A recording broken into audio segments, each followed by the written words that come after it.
What are you guys expecting attendance-wise? I know last we had talked, it sounded like, or maybe it was Kellis's article, you said you didn't quite expect 25%. What are you thinking for Saturday as of right now? No, it's certainly not going to be anywhere near 25%. I think in the lower bowl it's going to be right around 20%, maybe a little under. And I think that adds up to, I want to say, they told me this morning, 9,000 fans in the bowl. And then, of course, the premium sections are, will be, not full either. Obviously, all the suites, we still have a couple of suites empty. So, I'm guessing we'll have 11,000. Might be what we had our tickets out. Now, whether they all show up or not, but I think that's the number that they told me this morning. Gene Taylor is talking with us here, K-State Athletic Director. Well, I just saw, I think the Riley County Health Department had just put out COVID testing numbers, and it was still at 12 for K-State football. How much, when it comes down to not just positive tests, but the contact tracing that would go along with it, how much margin for error is there over this week as you guys have a couple of tests left? Well, I don't know. I mean, I talked to our trainers or Chris. I know we get a couple of kids back this week from contact tracing. Anybody who's coming off a positive test would still be out this week because they have to be cleared, from the heart testing. But I know we get some kids back that were in the contact tracing as long as they stay, negative. But yeah, I mean, every time we test, you got to assume the more we test, the more we can quickly isolate those that are positive, and we wouldn't necessarily have, big numbers. But obviously, I think, based on the Big 12, it's got to have a minimum of 7 offensive line and 4 interior D linemen and at least 1 quarterback. So, it could still happen, but we're certainly hopeful our players are, doing what they need to be doing. What are the testing dates this week, and what is the last point? Like, we'll know by blank whether or not we can do this for sure. Well, the last test is Friday, and for both us and Arkansas State, and I think we have another test tomorrow. And so, again, if those numbers are still low or another 0, then that's a good thing. So I think each time we test, if we don't have, another positive or 2, the chances of us playing the game are going to be, greater and greater after each test. But, I would assume, Arkansas State has now played 2 times, 2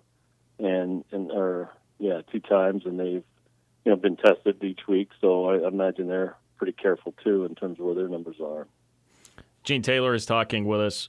How did that work logistically with you guys paying for Arkansas State's testing, and then how they get that information back to you this week? Well, they have been doing their own tests twice a week, and we just didn't ask them to do the third one. And there's a company that is doing all the Big 12 tests twice a week, including the Friday test, and they're going to test Arkansas State. I don't know if they're going to test them here when they get here or before they leave. I can't remember, but they're going to do one or the other. And then we would, because of the type of test we do on Friday, you get those back in just a couple of hours. So we'll certainly have those results pretty quickly on Friday for both us and Arkansas State. So is that the new testing that everybody made a big deal about 2 or 3 weeks ago that would come back more instantly and be cheaper? Yeah, it's called an antigen test. I don't know. It's a similar process in terms of a nasal swab. But I think it's just the way the machine works. It just gets the test back quicker. I believe they're a little less expensive, but I don't think they're a ton less expensive than the PCR test. I think they're not that much different from what I understand. So but it is faster based on the machine that's used to test it, and it's very accurate too. Well, I know at the Big 12 level, you referenced this information that came out last week earlier, but it is basically a 53-man roster that you would have to maintain, much like the NFL in certain positions, 7 offensive linemen, 1 quarterback, etc. Have to be met if you do want to play a game. What was the process of coming up with those numbers? Was this all coaches meeting together or more administrators meeting together saying, hey, here's what we would need to have to safely play a game? Well, it's funny. It's a good question. It's funny you say that because we started as administrators, and finally somebody said, wait a minute, I don't think we're the ones that need to be determining this. We probably need to ask our coaches. So we put it back to them, and they came up, there were 3 or 4 different scenarios, but this was how we ended with the 53 was pretty much somebody had a version of that. Some had, 53-man roster with more positions, 3 defensive backs or 4 defensive backs, kind of spread it out. And we just went back and forth. And ultimately the coaches were pretty strong about we need to have interior alignment, both offensive line and defensive line, and the quarterback. So that's how we ultimately came up with it. But it was funny. We started out as administrators and we're like, well, maybe we should pass this on to our coaches first. So, but I think everybody was fine with it. Gene Taylor is with us. I know this is obviously the worst case scenario, but if something were to happen like has happened to Oklahoma State and Tulsa and TCU and SMU, Arkansas State has a game next week. So is this a situation where the game would just be canceled, or would you still look to try and make up the game if it were to have to be punched this week? Well, I think we'd like to try to make it up for a couple reasons. One, obviously, to help them and get them a guarantee and honor that, and then to give our TV partners another opportunity for television. It would probably have to come later because we would need to kind of protect those open weeks in the Big 12, in case we were to lose a Big 12 game.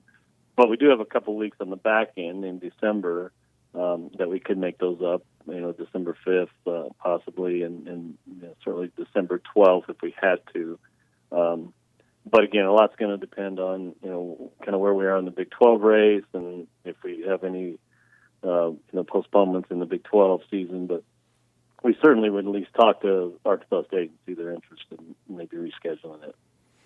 Lincoln Riley said earlier today, Oklahoma's head coach, at his press conference, and I know some have taken issue with this, that Oklahoma, for competitive advantage reasons, was not going to release information about COVID testing and how many positives they have. Is that something that you think should be uniform? I guess I'll just ask what your reaction was to hearing that today. I was a little surprised, to be honest with you. I don't know. I think people are mixed because, you obviously got to be careful identifying any particular player. And all of a sudden, if you're lined up Saturday for warm-ups and the media starts counting heads and realizing there's some key players out, then they're going to be identified. But it's still a possibility whether you announce the numbers or not. But I don't know if that's the negative. I don't know if it's a competitive advantage necessarily. I mean, we're going to get an indication of that they at least have their minimums. We may not know who's going to play and who's not, but we at least know they're going to have a quarterback and the proper number of positional, But so I don't know if it's necessarily a competitive advantage. I'm sure coach might feel differently, but I would think you'd at least want to share your numbers. But we'll see if they're I'm not sure why they're doing that. Gene Taylor is talking with us. I did see Kansas is having to undergo another massive round of furloughs in the athletic department. You can name the school. There have been a bunch out there that are having to go through similar processes. What's the update on just how things are going financially with you guys right now? Well, we're hanging in there, obviously. Our donors have done a really wonderful job of, working with us on their donations. For those that didn't renew their tickets, have allowed us to keep their Ahern donation to utilize this year, and they would get that tax deductible, and that helps. And obviously, we are doing, we have done furloughs, that's going to be spread out over the several months, so it's not too painful for the individuals that are taking them. We're working on a lot of different scenarios with the crowd that since we are going to have at least some people here and some tickets sold, that certainly will help. And, again, where we are with television and what we end up doing ultimately with television revenue is going to be a big key. So, we're so far so good, and things seem to be hanging in there. But if we were to lose a lot of our games and couldn't play them, and that TV revenue gets much less than what we're kind of anticipating, that could make us pause and then look for more ways to, save money, including more furloughs. But so far so good. Well, we did get the news, I believe it was yesterday, that the soccer game for Friday has been postponed, the season opener that was set for K-State. What's the latest there with the soccer situation? How confident do you feel in them being able to move forward with the rest of the season? Yeah, I think they will. I mean, again, I think it was Texas Tech. They, because of a contact tracing, and they didn't have a goalie available, so you have to see. It's a tough deal, and they've got a similar setup where they have to have a certain number of players and at least 2 goalies, and volleyball is the same way. So, I think it's, whether they'll get all 9 games in or be able to make that game up at some point later in the season. But right now, our soccer team's done very well with not having a lot of positives. Matter of fact, they've had very few. I don't know if they've had more than 2. So, we keep moving that direction. Hopefully our opponents will be able to do the same thing. So, we just, it's literally week to week, in some cases day to day, based on the number of testing. So I saw the other day my guy Taylor Bratt taking a video of, I believe, Sandstorm was blasting out at Bill Snyder Family Stadium, and it sounded great and very loud. There's a new sound system at the stadium, correct? There is, and it's very nice. And I was in my office when they were cranking, and I got several text messages saying, "Hey, Gene, your favorite song is playing." I said, "Boy, it sure sounds nice out there."